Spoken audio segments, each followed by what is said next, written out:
I married Anna because I thought she was a simple, poor girl.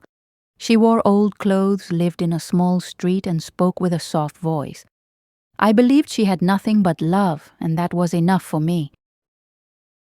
My friends laughed and said, "You are rich. Why marry her?" But I didn't care. I loved her smile. Yet from the first night in my house, I felt something strange. She looked at the big mansion like she had seen it before. Her eyes searched every corner, and her silence was heavy, like she was hiding a secret from me. Life with Anna was not normal. She knew things about my house that no one told her. She walked into locked rooms, touched hidden keys, and even called my driver by his name without asking. I was shocked. "How do you know this?" I asked. She only smiled and said, "I just guessed." But it was not guessing. Slowly, I started to feel my poor wife was not poor at all. Every day, I discovered small events that made me doubt her past, and my heart wanted to know the truth. One evening, I saw Anna open the old study room where I kept my father's books. That room was always locked. She entered without any key. I stood at the door, frozen. She sat at the desk, touched the books gently, and whispered, "It's still here." I asked, "What is still here?" She turned quickly and said, "Nothing." Her face was pale, but her eyes burned with memories. That night, I couldn't sleep. My poor wife was living two lives, and I was trapped in the middle of her secret. The next morning, something even stranger happened. Anna received a letter. It had no name, no address, only her name written in golden ink. When she read it, her hands trembled. She hid it inside her dress. I asked, "Who sent it?" She replied, "Just a mistake." But mistakes don't come in golden ink. Later, when she was in the kitchen, I found the letter in her drawer. It said only one line, "It is time to return." I felt fear rising in my chest. Return? Return where? I started to follow her quietly. One afternoon, she went out without telling me. She wore a black cloak and walked faster than I had ever seen. I followed her through the narrow streets until she reached an old abandoned mansion at the edge of the city. She looked around and then entered. My heart raced. What was my wife doing in such a place? I waited outside, but after an hour she came out with a heavy box in her hands. I wanted to ask her, but something told me to stay quiet. At dinner, I asked calmly, "Where were you today?" Anna smiled and said, "Shopping." But I had seen her with my own eyes. She lied so easily, as if she had done it many times. Later that night, when she slept, I checked the box she brought home. Inside, I found old jewelry, papers, and photographs of her standing in front of rich houses, dressed like a queen.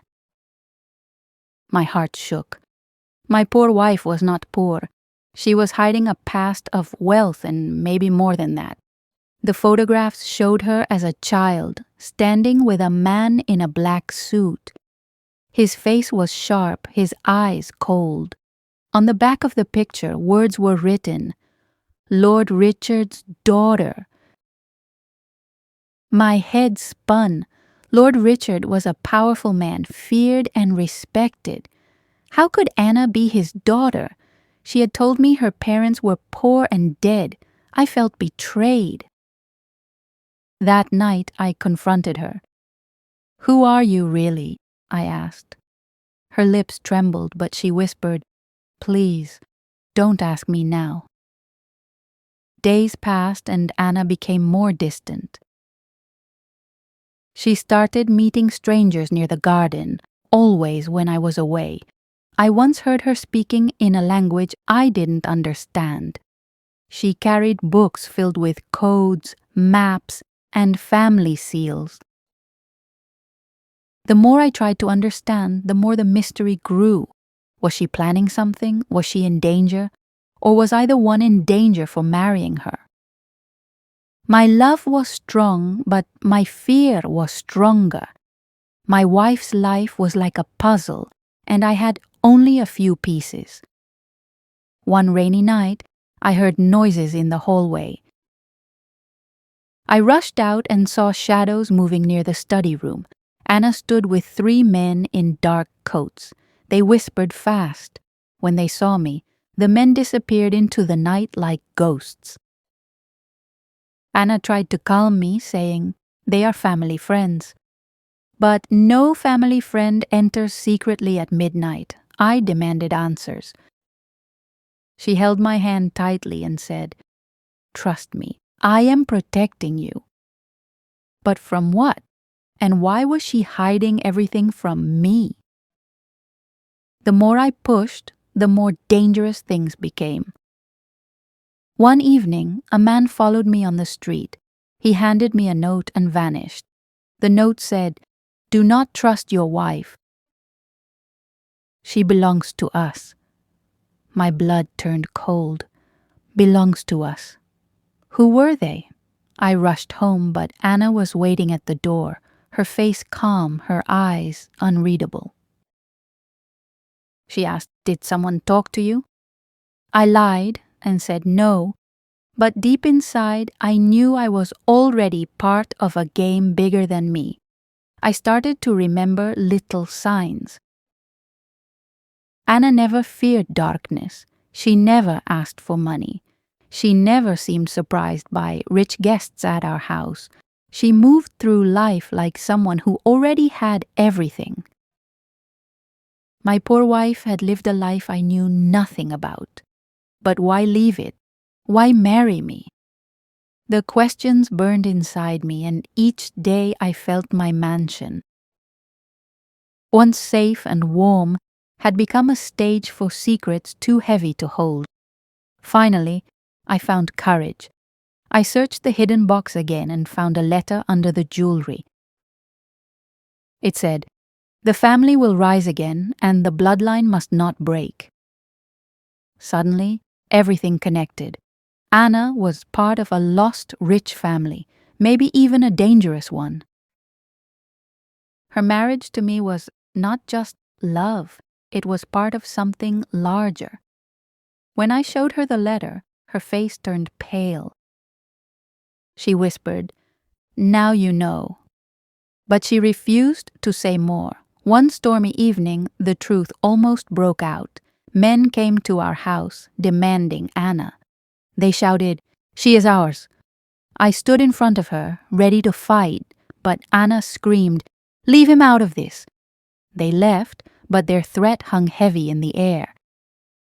I looked at her and said, "Tell me everything." Tears rolled down her face. She hugged me tightly and whispered, "If I tell you, your life will never be the same." My body froze. I wanted to know, but I also feared the truth. The days grew darker. I could feel danger everywhere. Anna spent nights crying, burning papers, hiding jewels, and writing letters she never sent. Once I heard her whisper in her sleep, "Father, forgive me." My heart broke. She was fighting a battle between love and blood, between past and present. And I was caught in the center, unable to leave, unable to understand fully. But one thing was clear. Our love story was not simple. It was a path filled with secrets waiting to explode.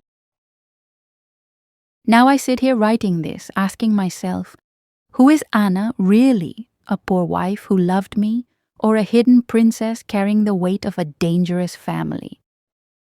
She sleeps beside me, her face calm, but I know her dreams are full of shadows. I want to believe in love, but every event, every secret pulls me deeper into fear. So I ask you, if you were me, would you trust her? Or would you run before her secrets destroy us both? Tell me, what should I do next?